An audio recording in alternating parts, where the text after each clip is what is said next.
관쓰리.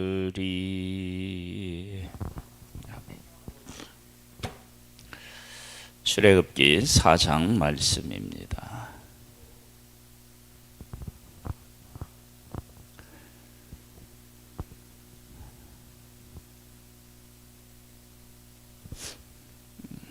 하나님께서 모세를 불러서 하나님의 백성을 구원해 내실 계획을 세우시고 그를 통해서 일하시는데, 하나님께서 가지고 계신 그 마음 깊은 곳에서의 그 생각과 마음, 이런 것들을 우리가 다 헤아리는 것은 말도 안 되고요. 그래도 하나님께서 우리에게 보여주시는 것들을 우리가 아주 깨달아 알고, 그 깨달아 아는 것이 곧 무엇이냐면 하나님을 향한 믿음으로 이렇게 이제 우리가 자리하게 되는데요. 좀 보겠습니다. 모세가 대답하여 이르되 그러나 그들이 나를 믿지 아니하며 내 말을 듣지 아니하고 이르기를 여호와께서 네게 나타나지 아니하셨다 하리이다. 우리가 하나님을 믿지 아니하고 내 뜻을 강하게 가지고 있을 때는요, 백성들이 믿을지 안 믿을지를 모세가 어떻게 알겠어요? 물론 이렇게 말하는데도 근거는 있어요. 왜냐하면 모세가 백성을 위해서 뭔가 하려고 하는데 백성들이 모세의 마음을 알아주지 못했던 때가 있습니다. 그러나 그것은 모세가 했을 때이고 지금은 상황이 달라질 수 있는데, 그때 일을 생각해서 백성이 듣지 않는다, 그렇게 이제 핑계를 대는 거죠. 여호와께서 그에게 이르시되 네 손에 있는 것이 무엇이냐? 그가 이르되 지팡이니이다. 여호와께서 이르시되 그것을 땅에 던지라 하시매 곧 땅에 던지니 그것이 뱀이 된지라. 모세가 뱀 앞에서 피하매 여호와께서 모세에게 이르시되 네 손을 내밀어 그 꼬리를 잡으라. 그가 손을 내밀어 그것을 잡으니 그의 손에서 지팡이가 된지라. 이는 그들에게 그들의 조상의 하나님 곧 아브라함의 하나님, 이삭의 하나님, 야곱의 하나님 여호와가 네게 나타난 줄을 믿게 하려 함이라 하시고, 뱀의 꼬리는 사실은 잡으면 정말 위험합니다. 바보 같은 짓입니다. 모세가 어떻게 뱀의 꼬리를 잡을 수 있었을까? 그것은 아주 간단합니다. 왜냐하면 하나님의 명령을 따라서 지팡이를 던졌더니 뱀이 되었기 때문에 그 꼬리를 잡는 것입니다. 하나님의 하신 일을 우리가 정확하게 이해하고 하나님의 하신 일을 알게 되면 도저히 안 되는 것 같은 일들에 순종하는 일들이 생기게 됩니다. 즉, 꼬리를 잡는 일은 이건 뱀에게 물리겠다라고 하는 것과 같아요. 그런데 그 뱀이 하나님께서 지팡이를 가지고 만든 뱀이다. 하나님은 지팡이를 가지고 뱀을 만드실 수 있다. 그런 사실을 알게 되면 얼마든지 그 꼬리도 잡을 수 있는 것입니다. 이는 그들에게 그들의 조상의 하나님 곧 아브라함의 하나님, 이삭의 하나님, 야곱의 하나님 여호와가 네게 나타난 줄을 믿게 하려 함이라 하시고, 그러니까 이렇게 기적을 행하는 데 있어서 누가 먼저 그 기적의 의미를 깨달아야 되느냐? 하나님의 백성이라고 하는 사실을 알 수 있습니다. 애굽 사람이 깨닫는 것이 아니라 하나님의 백성이 먼저 깨달아야 되는 거예요. 지금 모세가 지금 먼저 깨달아 알고 있잖아요. 여호와께서 또 그에게 이르시되 네 손을 품에 넣으라 하시매 그가 손을 품에 넣었다가 내어보니 그의 손에 나병이 생겨 눈같이 된지라. 이르시되 네 손을 다시 품에 넣으라 하시매 그가 다시 손을 품에 넣었다가 내어보니 그의 손이 본래의 살로 되돌아왔더라. 여호와께서 이르시되 만일 그들이 너를 믿지 아니하며 그 처음 표적의 표징을 받지 아니하여도 나중 표적의 표징은 믿으리라. 그들이 이 두 이적을 믿지 아니하며 그 말을 듣지 아니하거든 너는 나일강 물을 조금 떠다가 땅에 부으라. 네가 떠온 나일강 물이 땅에서 피가 되리라. 믿게 될 것이다. 그러나 믿지 아니하거든 이렇게 하라. 그것은 하나님께서 반드시 하실 일을 우리에게 지금 보여주고 계십니다. 처음 표적, 두 번째 표적, 세 번째 표적. 믿게 될 것이다. 믿지 아니하거든 해라. 그러니까 반드시 믿게 될 것이고 보내지 않으면 반드시 보내게 할 것이다 라고 하는 사실을 우리가 알 수 있습니다. 모세가 여호와께 하리되 오 주여 나는 본래 말을 잘하지 못하는 자네이다. 주께서 주의 종에게 명령하신 후에도 역시 그러하니 나는 입이 뻣뻣하고 혀가 둔한 자네이다. 여호와께서 그에게 이르시되 누가 사람의 입을 지었느냐 누가 말 못하는 자나 못 듣는 자나 눈 밝은 자나 맹인이 되게 하였느냐 나 여호와가 아니냐. 이제 가라. 내가 네 입과 함께 있어서 할 말을 가르치리라. 모세가 이르되 오 주여 보낼 만한 자를 보내소서. 하나님께서는 모세를 통해서 지팡이가 뱀이 되고 뱀이 지팡이가 되고 또 품에 넣었다 빼니까 나병이 생기고 나병 생긴 손을 다시 넣었더니 본래와 같이 회복되었고 이런 기적을 하나님은 행하게 하셨어요. 그런데 정작 말 못하는 이 문제는 그냥 놔두었습니다. 왜 그렇게 하셨을까? 말을 유창하게 잘하게 하면 얼마나 좋을까? 그런데 우리가 바울에서도 살펴본 것처럼 약할 때 곧 강해진다. 그 말은 무슨 말이냐면 이 구원은 모세 네가 말을 잘해서 되는 일 아니고 여러분 지팡이가 변해 뱀이 되는 일 나병이 생기게 되는 일 하나님의 주권 안에 속한 일이잖아요. 그것처럼 말 못하고 말 잘하고 이것이 이스라엘 백성을 구원해내는 것이 아니라 하나님이 직접 하시는 일이다. 그것을 분명히 하고 계십니다. 14절입니다. 여호와께서 모세를 향하여 노하여 이르시되 내 이스라엘 네 형 하론이 있지 아니하냐. 그가 말 잘하는 것을 내가 하노라.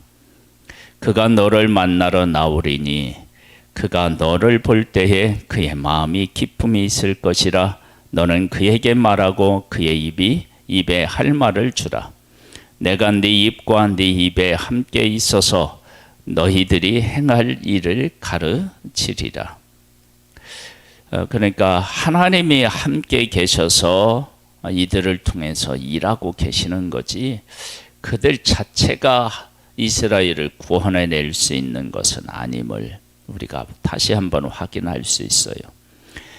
그가 너를 대신하여 백성에게 말할 것이니 그는 네 입을 대신할 것이요 너는 그에게 하나님같이 되리라. 너는 이 지팡이를 손에 잡고 이것으로 이적을 행할지니라. 형에게 동생이 하나님처럼 된다. 그것은 하나님께서는 모세를 통해서 일하시겠다라고 하는 것입니다. 그리고 하나님의 뜻에 순종하고 그 뜻을 따라 살아갈 때 그에게 하나님께서 함께 하신다는 것을 분명히 보여주시겠다. 즉 그렇게 함께하면 영광도 함께 따라오는 것을 알 수 있습니다. 우리의 영광은 다른 데서 오지 않습니다. 하나님께서 나를 들어 쓰시도록 드릴 때 그때 진정한 영광이 우리에게 있는 것입니다. 모세가 그의 장인이들에게 돌아가서 그에게 이르되 내가 애굽에 있는데 형제들에게로 돌아가서 그들이 아직 살아있는지 알아보려 하오니 나로 가게 하소서. 이두루가 모세에게 평안히 가라 하니라. 하나님께서는 장인이 붙잡지 아니하고 보내게도 또 역사하셨습니다. 여호와께서 미디안에서 모세에게 이르시되 애굽으로 돌아가라. 네 목숨을 누리던 자가 다 죽었느니라. 아마도 모세가 다시 머뭇머뭇했나 봐요. 모세가 그의 아내와 아들들을 나귀에 태우고 애굽으로 돌아가는데 모세가 하나님의 지팡이를 손에 잡았더라. 여호와께서 모세에게 이르시되 네가 애굽으로 돌아가거든 내가 네 손에 준 이적을 바로 앞에 다 행하라.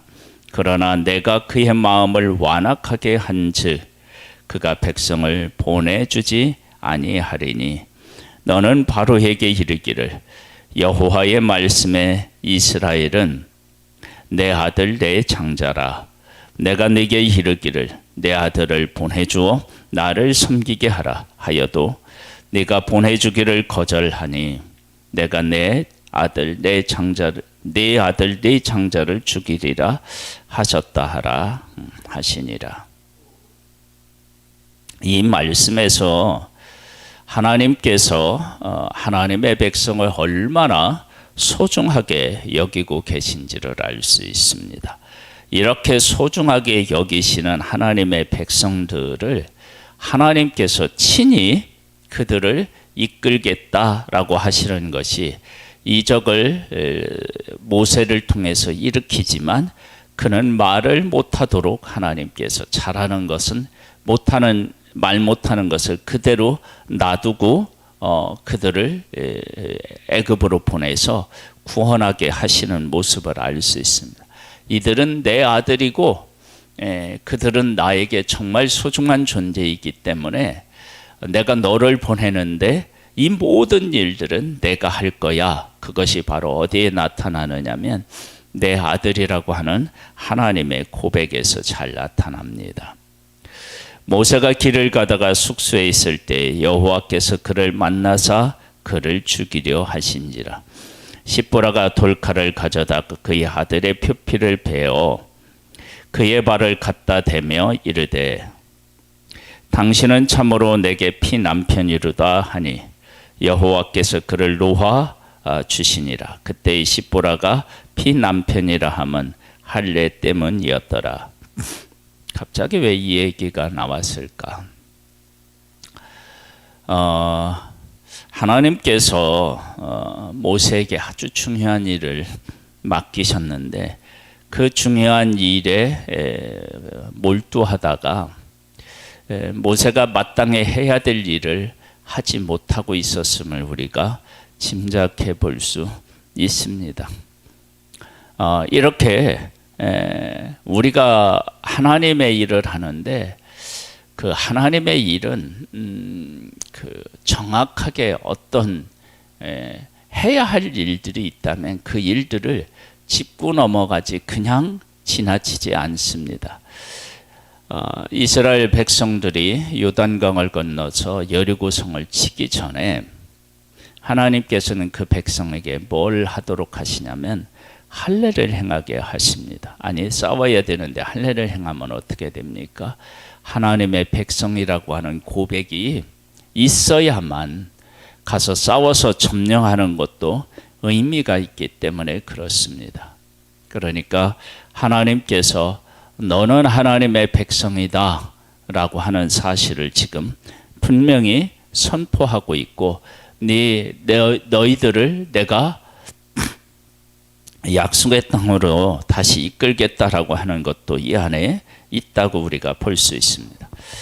27절입니다. 여호와께서 아론에게 이르시되 광야에 가서 모세를 맞으라 하시매 그가 가서 하나님의 산에서 모세를 만나 그에게 입맞추니 모세가 여호와께서 자기에게 분부하여 보내신 모든 말씀과 여호와께서 자기에게 명령하신 이적을 아론에게 알리니라. 모세와 아론이 가서 이스라엘 자손의 모든 장로를 모으고 아론이 여호와께서 모세에게 이르신 모든 말씀을 전하고 그 백성 앞에서 이적을 행하니 백성이 믿으며 여호와께서 이스라엘 자손을 찾으시고 그들의 고난을 살피셨다 함을 듣고 머리 숙여 경배하였더라. 아멘. 하나님께서 그 백성을 잊지 아니하시고 그 백성을 찾아오셨고 또 이곳에서 구원하실 것을 듣고 그리고 하나님을 경배하게 됩니다. 하나님께서는 하나님이 하실 일을 계획하고 계시고 그 일을 위해서 사람을 부르셔서 사람을 통해서 일을 하십니다. 일을 하실 때 이 일이 하나님께로부터 왔다라고 하는 사실, 그리고 하나님께서 하신다라고 하는 사실을 우리가 순종하는 과정에서 드러내십니다. 왜냐하면 그것은 하나님만이 그 일을 하실 수 있고 그 일을 하나님이 하신다는 사실을 우리가 깨달아 할 때 우리는 진정으로 구원을 얻는 것이고 하나님의 뜻을 따라 나아갈 수 있게 되는 것입니다. 하나님께서는 모세에게 그 사실을 분명히 하셨고 앞으로 그와 같은 방법으로 하나님의 백성들을 구원하실 것이기 때문입니다. 이것은 우리에게도 동일합니다. 우리가 믿음을 가지고 승리하려면 우리 가운데 하나님께서 계시고 하나님께서 하나님의 뜻을 이루신다라고 하는 것을 얼마만큼 깨닫느냐에 따라서 우리의 믿음과 확신이 그곳에 있는 것입니다. 하나님 아버지, 오늘도 함께 하신 하나님을 찬양합니다. 오늘은 어린이날인데 다음 세대가 하나님의 말씀으로 세워지기를 원합니다. 주님께서 우리들을 통해서 복음이 세대를 이어서 아버지 하나님을 섬길 수 있는 은혜와 은총을 더하여 주시고 우리 학생부와 교회학교가 정말로 부흥하여서 하나님의 기쁨이 될 수 있기를 원합니다. 은혜 위에 은혜를 더하여 주옵소서. 예수님의 이름으로 기도드립니다. 아멘. 하늘에 계신 우리 아버지여, 이름이 거룩히 여김을 받으시오며 나라에 임하옵시며 뜻이 하늘에서 이룬 것 같이 땅에서도 이루어지리이다. 오늘날 우리에게 일용할 양식을 주옵시고 우리가 우리에게 죄 지은 자를 사하여 준 것 같이 우리 죄를 사하여 주옵시고 우리를 시험에 들게 하지 마옵시고 다만 악에서 구하옵소서. 대개 나라와 권세와 영광이 아버지께 영원히 있사옵나이다. 아멘.